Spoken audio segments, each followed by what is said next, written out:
I'm sorry, honey, but the rental house is just too small for all of us tonight, Marcus said, not quite meeting my eyes as he stood in the driveway of the beautiful beachfront property we booked months ago. You and the kids will have to find somewhere else to stay. I stared at him in disbelief, our two exhausted children slumped against me after the long drive to the Florida coast. The words made no sense. We'd specifically chosen this 4-bedroom house to have plenty of space for our family vacation. My name is Olivia, and at 34, I never imagined I'd be standing outside our $3,000 per week rental home at 9 p.m., watching my husband of 12 years essentially lock us out. Our kids, Emma, 10, and Lucas, 8, were too tired to even protest. Having endured the 8-hour drive from Atlanta with nothing but dreams of beach days ahead to sustain them. Marcus, this makes no sense, I said, trying to keep my voice steady. We looked at the floor plans together. There's more than enough room. He shifted uncomfortably, glancing back at the house. Things changed. My work colleagues showed up unexpectedly. They need the space for an emergency project meeting. Work colleagues? You're a high school gym teacher. What emergency meeting requires a beach house? But he was already turning away, grabbing our suitcases from the trunk and placing them on the driveway. Here's some cash for a hotel, he said, pulling out his wallet. I'll call you tomorrow once things settle down. I looked at the measly $100 he held out. In peak season, that wouldn't even cover one night at the cheapest motel in town. If we could even find vacancy. Marcus, we can't. Mom? Emma's tired voice interrupted. I need to use the bathroom. Marcus stepped back toward the house. There's a gas station about a mile down the road. I'm sorry, but you need to leave. Now? The door closed with a decisive click, leaving us standing in the humid night air. I helped the kids into our SUV, mind racing as I tried to make sense of what was happening. Through the windows of the house, I could see shadows moving, hear faint laughter that definitely didn't sound like a work meeting. Mom, I thought we were going to build sandcastles tomorrow, Lucas said, his voice small and confused. We will, sweetheart. I promise, though I had no idea how I would keep that promise. Let's just find somewhere to rest first. The nearest hotel wanted $400 for their last available room. The next one was fully booked. The third didn't answer their phone. After an hour of desperate calls, I pulled into a beachfront parking lot, trying to figure out our next move. That's when I saw her, a woman walking along the moonlit beach, holding the hand of a little girl who looked around Emma's age. Something about her seemed familiar, though I couldn't place why. They headed toward our rental house, the same one my husband had just barred us from entering. I watched, stomach churning, as they walked right up to the front door. It opened immediately, spilling warm light onto the path.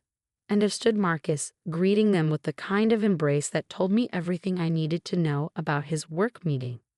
Mom, Emma's voice came from the back seat, more alert now. Isn't that Dad's friend Melissa? The one from his phone? My blood ran cold. Melissa. The name I'd seen pop up on his phone too many times over the past year, always dismissed with excuses about parent-teacher conferences or school events. Now here she was, walking into our vacation rental with her daughter while we sat in a parking lot with nowhere to go. I gripped the steering wheel until my knuckles turned white, tears threatening to fall. But I couldn't cry, not now, not in front of the kids. They needed me to be strong, to figure this out. I reached for my phone, scrolling through contacts until I found the one person who might be able to help. Olivia? My sister Kate's voice was groggy with sleep. What's wrong? I need your help, I said, my voice surprisingly steady. And I need you to help me access Marcus's email. Remember when you helped set up his accounts last Christmas? Please tell me you still have those passwords. There was a pause, then the sound of typing. Give me 5 minutes, Kate said, fully awake now. And Olivia? Whatever he did, we're going to make it right. I ended the call and looked back at our rental house. Through the window, I could see Marcus, Melissa, and her daughter settling in for a cozy evening in the home I'd spent months saving for, planning every detail of what should have been our perfect family vacation. What Marcus didn't know was that I'd been quietly preparing for something like this. Not this exact scenario. I never imagined he'd be cruel enough to make his own children sleep in a car. But after finding suspicious text messages and unexplained charges on our credit card statements, I'd started documenting everything. My laptop contained a folder labeled Family Photos that actually held screenshots of every questionable transaction, every late-night text, every unexplained absence. I even hired a private investigator last month, though I called them off when Marcus seemed to recommit to our family, planning this vacation with enthusiasm I hadn't seen in years. Now I understood why he'd been so eager to handle all the rental arrangements himself. My phone buzzed. Kate had come through with the passwords. With trembling fingers, I logged into Marcus's email account. And there it was, months of correspondence with Melissa, planning their parallel vacation. The rental agreement showing he actually booked 6 bedrooms, not 4. Airline itineraries for Melissa and her daughter, paid for with our joint account. Mom. Lucas's sleepy voice came from the back. Can we go inside soon? I looked at my children, then at the house where their father was playing happy family with his secret girlfriend. Something inside me hardened into resolve. Yes, baby, I said, starting the car. We're going somewhere even better. I pulled out of the parking lot and drove to the nearest Bank of America branch. It was closed, of course, but the ATM would serve my purpose. I had 20 minutes until midnight, 20 minutes to act before Marcus could realize what I was about to do. Our joint account held just over $45,000, the combined savings we'd been building for the kids' college funds. Marcus had always insisted on keeping the money there instead of moving it to a dedicated education account, claiming we needed the flexibility. Now I understood why. I began withdrawing cash in $800 increments, the maximum allowed. With each transaction, I imagined Marcus's face when he discovered what I'd done. He thought he could discard us, leave his children sleeping in a car while he played house with his girlfriend. He was about to learn a very expensive lesson about consequences. My phone buzzed again, Kate sending more screenshots from Marcus's email. Dinner reservations, spa appointments, even a ring purchase from 2 weeks ago. All paid for with our family savings, all meticulously planned behind my back. I made the final withdrawal just as the clock struck midnight. The account was now empty except for $100. The same amount he tried to give us for a hotel. Poetic justice, I thought, tucking the cash into my purse. I drove to the nicest beachfront hotel in town. The one with the water park the kids had begged to visit when we first planned this trip. Marcus had claimed it was too expensive, insisting we stick to our rental house budget. Good evening, I told the front desk clerk, pulling out my credit card, my personal one, not the joint account Marcus could access. I'd like your best oceanfront suite for the week. And do you still offer those dolphin watching tours my children were asking about earlier? The clerk's eyes lit up. Yes, ma'am. Would you like me to add that to your reservation? It includes breakfast and a private cabana. Perfect, I said, smiling for what felt like the first time in hours. And one more thing, if anyone asks for us, especially a man named Marcus Bennett, we're not here. I carried Lucas to bed while Emma sleepily followed, both kids too exhausted to even notice their luxurious surroundings. As I tucked them in, my phone began buzzing with texts from Marcus. Where are you? The ATM says insufficient funds. What did you do? Answer your phone right now. I silenced the notifications and walked out onto our private balcony, breathing in the salt air. Below, I could see our rental house, its lights still on as Marcus presumably discovered the consequences of his choices. My phone buzzed one final time, an email from Kate. She found something else in Marcus's accounts, something that would ensure he could never hurt us like this again. But that would wait until morning. For now, I watched the moonlight dance on the waves, listening to my children's peaceful breathing from the next room. Tomorrow would bring chaos, confrontation, and change. But tonight we were safe, comfortable, and far from the man who thought he could discard us so easily. I smiled, thinking of the dolphin tour tickets tucked safely in my purse. Marcus had chosen his new family over us? Fine. We would have the vacation of a lifetime without him. The kids and I deserved nothing less. Morning came with a symphony of seagulls and crashing waves. I barely slept, spending most of the night reviewing the documents Kate had uncovered. Each new revelation felt like another twist of the knife Marcus had plunged into our marriage. The email Kate found wasn't just evidence of an affair. It was proof of calculated financial deception spanning years.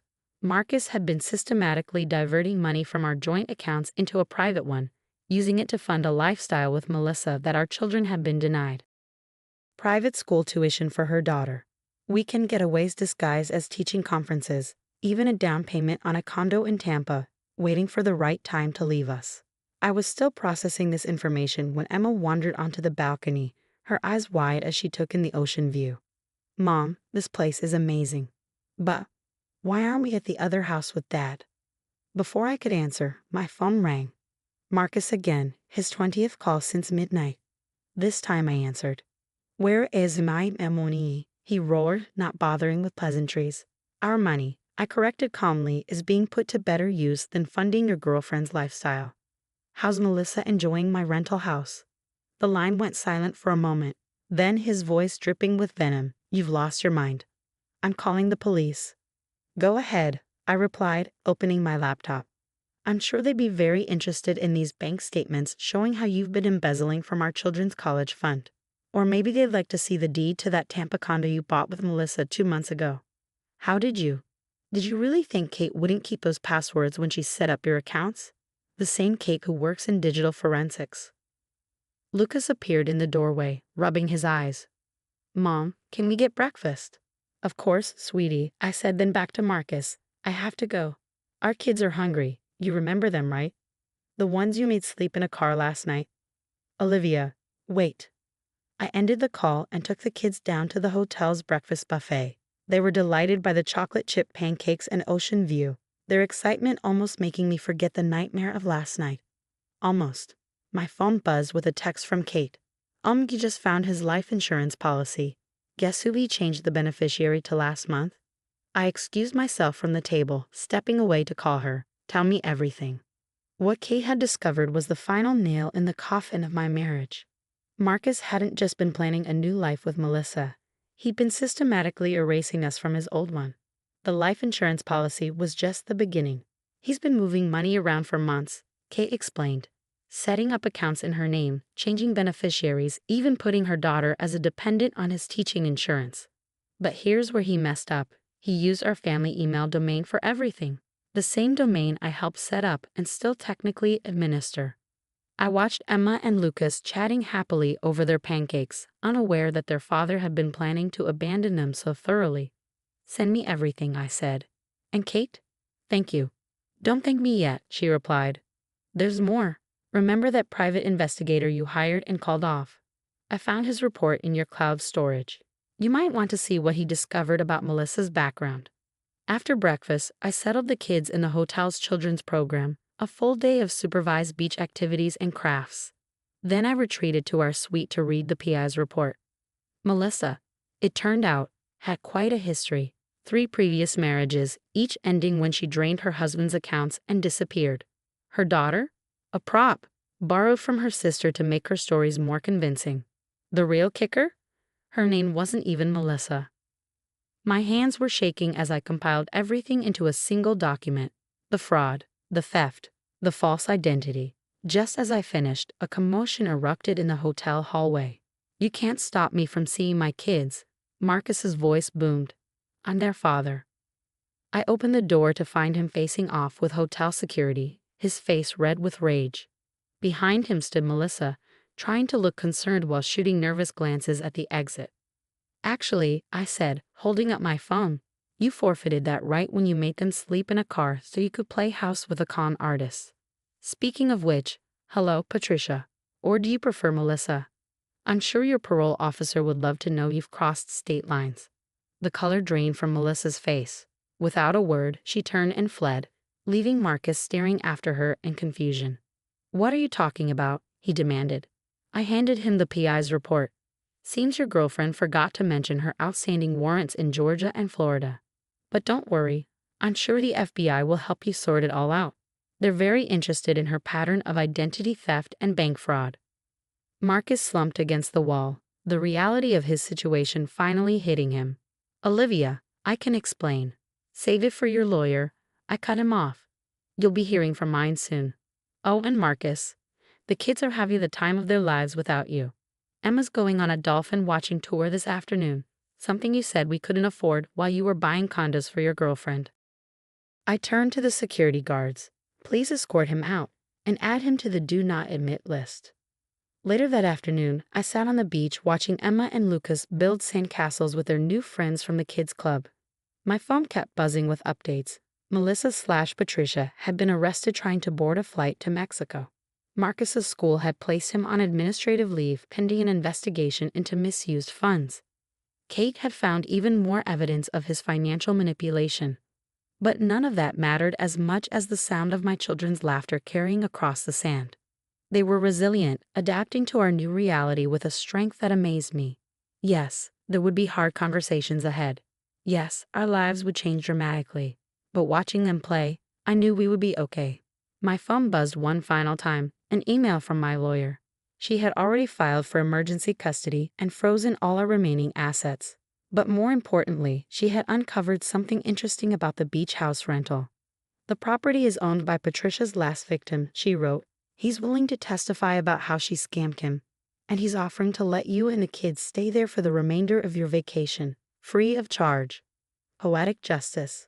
I smiled, watching the sunset paint the sky in brilliant oranges and pinks.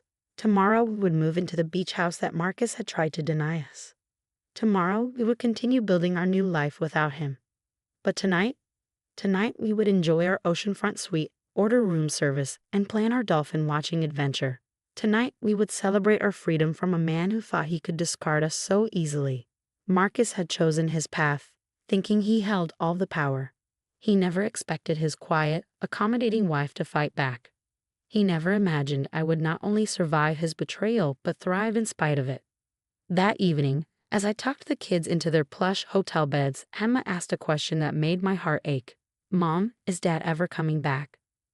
I stroked her hair, choosing my words carefully. Sometimes, sweetie, the best thing a person can do is leave our lives.